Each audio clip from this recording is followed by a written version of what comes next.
tale seekers to White Tree Tales. The story you have chosen to listen to today is about Rapunzel. Let us begin.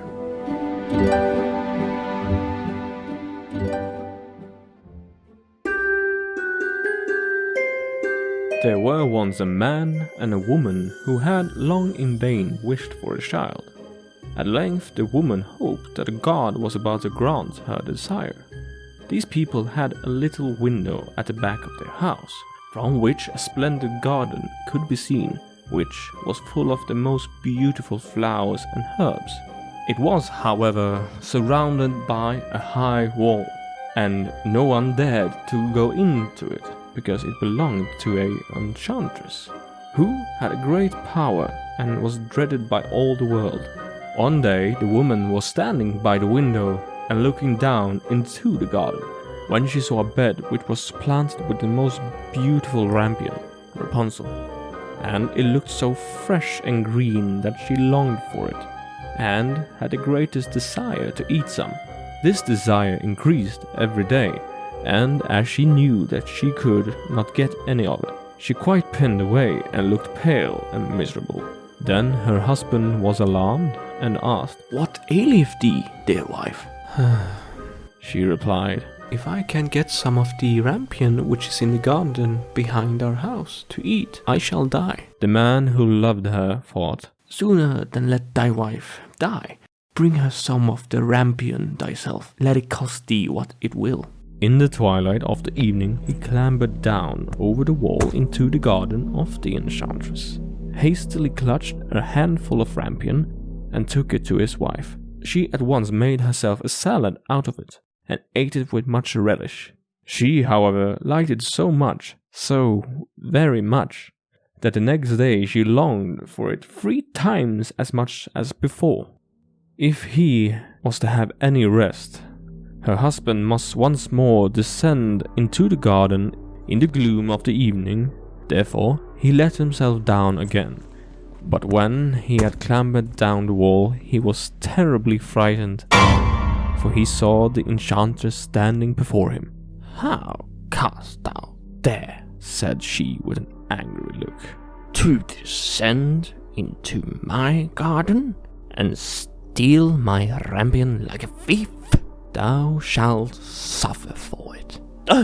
"Let mercy take the place of justice," answered he. "I only made up my mind to do so out of necessity. My wife saw your rampion from the window, and felt such a longing for it that she would have died if she had not got some to eat." Then the enchantress allowed her anger to be softened, and said to him, "If that be the case, as thou sayest, I will allow thee to take away with thee as much rampion as thou wilt. Only I make one condition.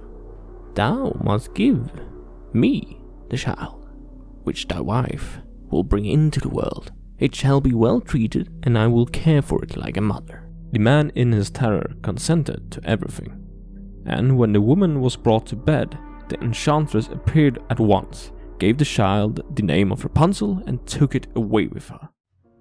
Rapunzel grew into the most beautiful child beneath the sun. When she was 12 years old, the enchantress shut her into a tower, which lay in the forest, and had neither stairs nor door, but quite at the top was a little window. When the enchantress wanted to go in, she placed herself beneath it and cried, "Rapunzel, Rapunzel, let down thy hair to me."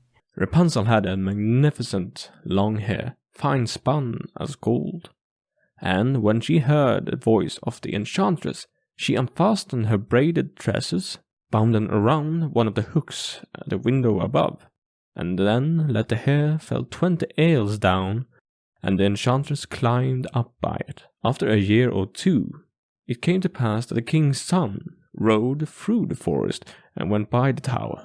Then he heard a song which was so charming that he stood still and listened. This was Rapunzel, who in her solitude passed her time in letting her sweet voice resound. The king's son wanted to climb up to her and looked for the door of the tower, but none was to be found. He rode home, but the singing had so deeply touched his heart that every day he went into the forest and listened to it. Once, when he was thus standing behind a tree, he saw that the enchantress came there, and he heard how she cried, "Rapunzel, Rapunzel, let down thy hair."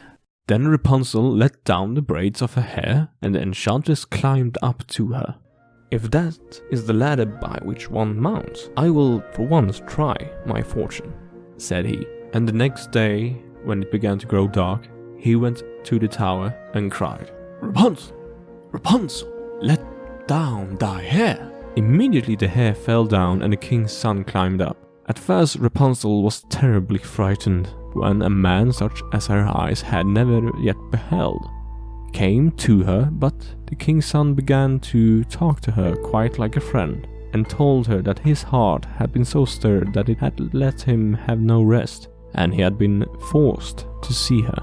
Then Rapunzel lost her fear, and when he asked her if she would like to take him for her husband, and she saw that he was young and handsome, she thought, "He will love me more than old Dame Gothel does." And she said yes, and laid her hand in his. She said, "I will willingly go away with thee, but I do not know how to get down. Bring thee a skein of silk every time that thou comest, and I will weave a ladder with it. And when that is ready, I will descend, and thou wilt take me on thy horse." They agreed that until that time he should come to her every evening, for the old woman came by day. The enchantress remarked nothing of this, until once Rapunzel said to her, "Tell me, Dame Gothel, how it happens that you are so heavier for me to draw up than the king's son. He is with me in a moment."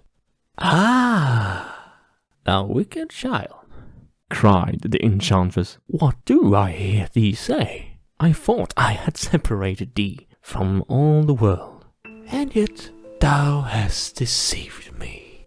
In her anger, she clutched Rapunzel's beautiful tresses, wrapped them twice around her left hand, seized a pair of scissors with the right, and snip-snap, they were cut off, and the lovely braids lay on the ground.